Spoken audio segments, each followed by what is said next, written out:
other types of bonds are government bonds. So we have municipal securities. These are state or local city governments or county governments. We have varying degrees of default risk. They are rated very similar to corporate bonds with the Standards and Poor's and the Moody's ratings.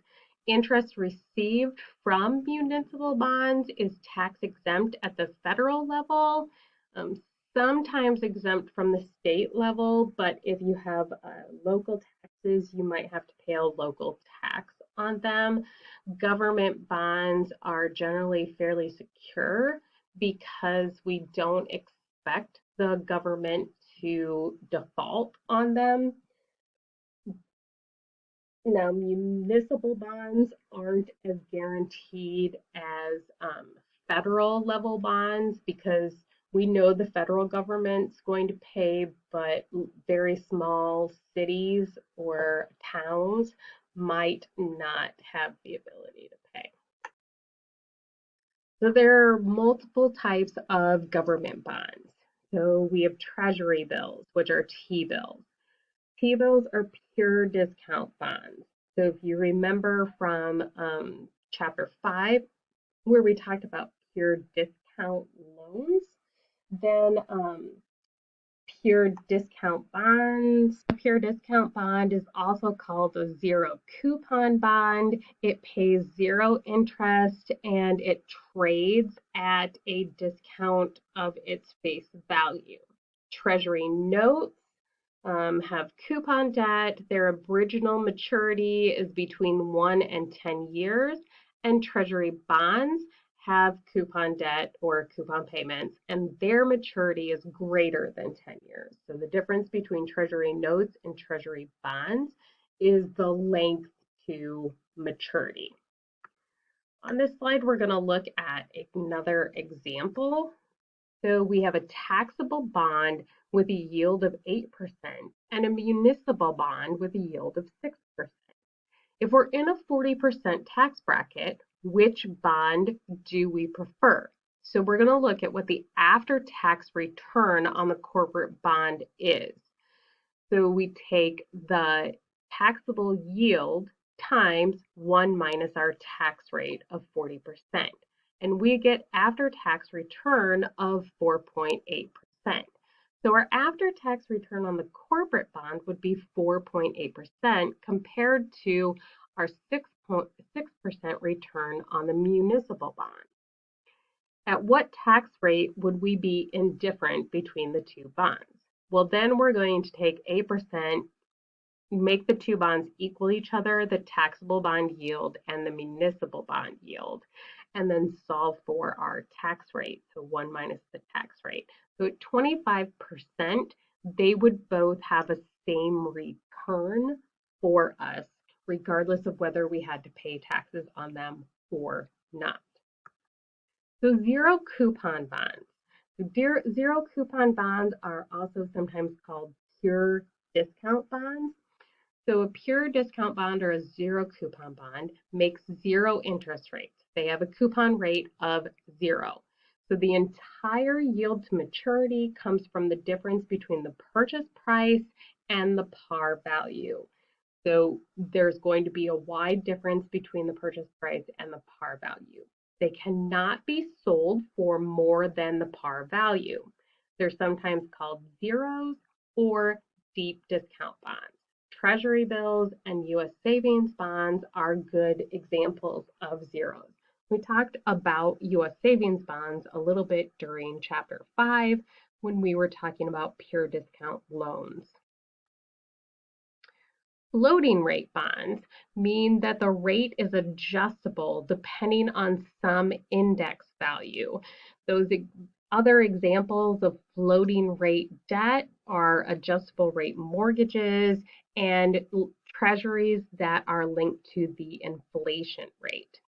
There's less price risk with floating rate bonds because the coupon rate floats, so it's less likely to differ substantially from the yield to maturity rate. Coupons might have a collar. The rate cannot go above a specified ceiling or below a specified floor. So you could have a floating rate bond that just floats depending on the index value, or a floating rate bond with a collar, meaning that we would say it can't go above 6% and it can't drop below 3%. So 6% being the ceiling and 3% being the floor. Other bond types. So we have structured note bonds. And structured notes are based on stocks, bonds, commodities, or currencies. One particular type of structured bond has a return based on a stock market index. A convertible bond is a bond that can be exchanged for a fixed number of shares of stock at any time before the bond matures. So instead of waiting until maturity and then getting cash for the bond, you can convert that bond into a certain number of shares of common stock.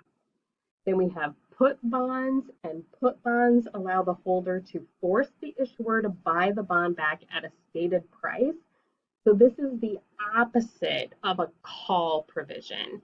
In a call provision, the owner of the bond or the company that issues the bond can call it back early.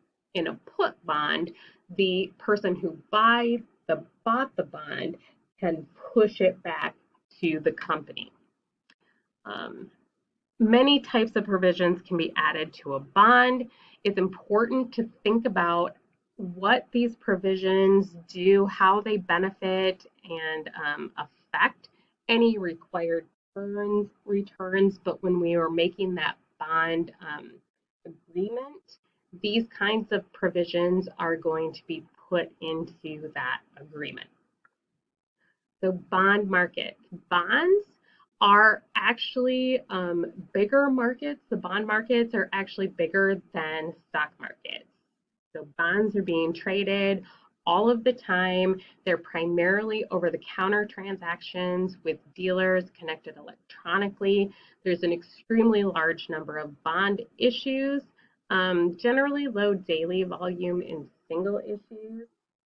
But when you think about that any company, corporation or not, any city, any state, and the federal government can all issue bonds. That's a wide variety of people that can issue bonds. School districts can issue bonds. Every single small town can issue bonds. Getting up-to-date prices is difficult, particularly on like small company or municipal bonds. So municipal or small town bonds. Treasury securities are an exception. It's very easy to get information on treasury securities. Of course, those are federal bonds. This is an example of a corporate bond quotation. So we would first look at what company are we looking at? So it's ABC Company. What is the coupon rate of the bond? If the bond has a $100,000 face value, what is the coupon payment per year? So we have all of this information. And what we can see is that it's ABC Company. The bond matures on July 15th, 2033. The 6.0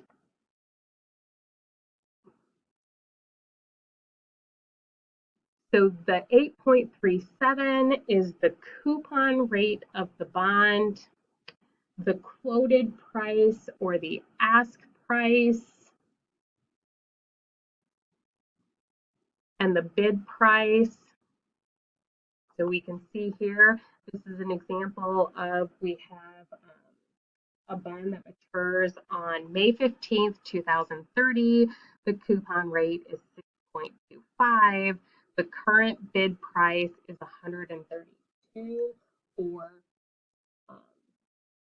$1,328. The ask price is $1,329. The change and the current requested yield.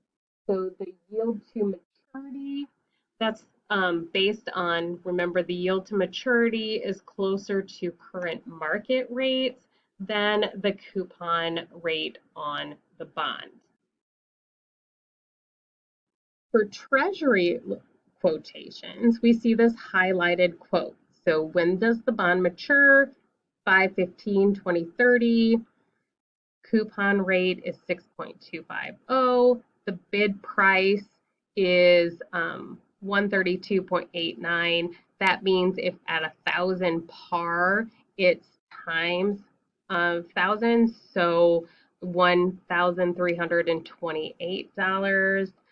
The ask price is the minimum price the dealer is willing to accept for it. And then how much did the price change from the previous day and the current yield to market. You can see on this slide, all of the answers are currently filled in. Now, the quoted price is called, so the bid-ask spread is the difference between the bid price and the ask price, which is the dealer's profit. So the price at which the dealer is willing to buy it from you is different from which the price the dealer is willing to sell it to you. And then we have the bid-ask spread, which is the dealer's profit. When we look at quoted price versus invoice price, so quoted price bond prices are often called the clean price. The clean price is the price of a bond net of any accrued interest. This is the price that is typically quoted. The invoice price is the dirty or full price. This is the price of a bond including accrued interest, also known as the full or invoice price. So this is the price that the buyer usually pays. Accrued interest is any interest that has been earned since the last coupon payment is owed to a bond seller at the time of sale. So when you think about if you buy a bond from a dealer in between coupon payment dates. So if you buy a bond between coupon payment dates, the price you pay is usually more than the price you quoted. And that's because it's standard convention in the bond market to quote prices net of any accrued interest. How are bonds affected by inflation? So the real rate of interest is our change in purchasing power. With our nominal rate of interest, this is the quoted rate of interest and looking at any changes in purchasing power and inflation. So nominal rates are interest rates or rates of return that have not been adjusted for inflation, while real rates have been adjusted for inflation. We can use this equation called the Fisher effect, which is named after an economist, Irving Fisher, that defines the relationship between real rates, nominal rates, and inflation. So capital R being the nominal rate or quoted rate, and then real rate and the expected inflation rate. So trying to calculate what the relationship among nominal returns, real returns, and effects for inflation. So let's look at an example of that. If we require a 10% real return and we expect inflation to be 8%, then what is the nominal rate? That makes the nominal rate 18%. Because the real return and expected inflation are high, there's a significant difference between the actual Fisher effect and the approximation. The Fisher effect is 18.8% and the approximation is 18%. So there's a 0.8%. First, the real rate on the investment Then we have the compensation for the decrease in the value of the money originally invested because of inflation, which is H. And then the component that compensates for the fact that the dollars earned on the investment also are worth less because of the inflation. So it's important to know that financial rates such as interest rates, discount rates, rates of return, hurdle rates, whatever we call interest rates, are always quoted in nominal terms. So we have to think about that nominal versus the real rate.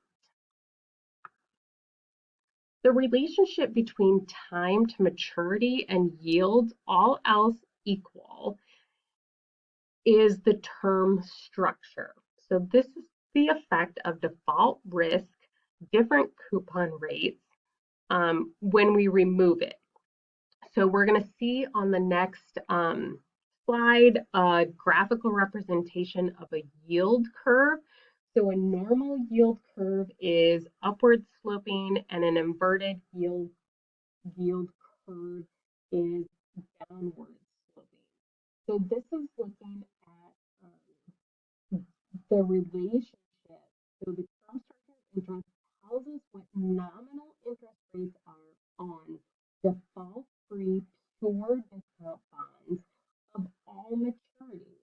So these are usually called pure interest rates because they involve no risk of default and a single lump sum future payment. So what's the pure time value of money for different lengths of time? So when we look at the next slide, we'll see the graphical representation of that. So we have the interest rate risk premium, the inflation premium, and the real rate. So these are our three components of that Fisher effect formula.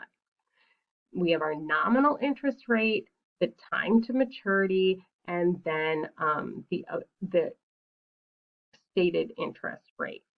And this is an upward sloping term structure. The other is a downward sloping term structure.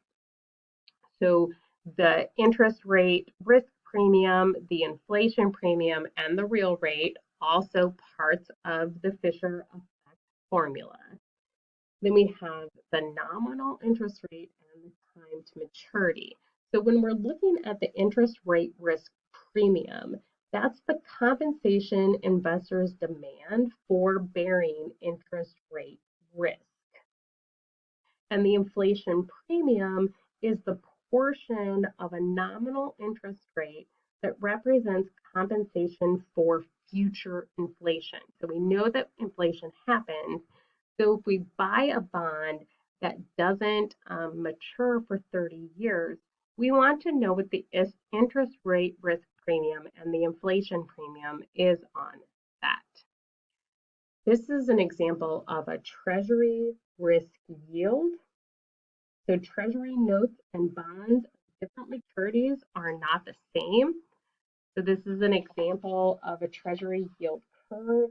This is a plot of the yield on treasury notes and bonds relative to maturity. So the yield curve available on the Treasury website displays both the nominal and the real yield curve. The shape of the yield curve is a reflection of the term structure of interest rates.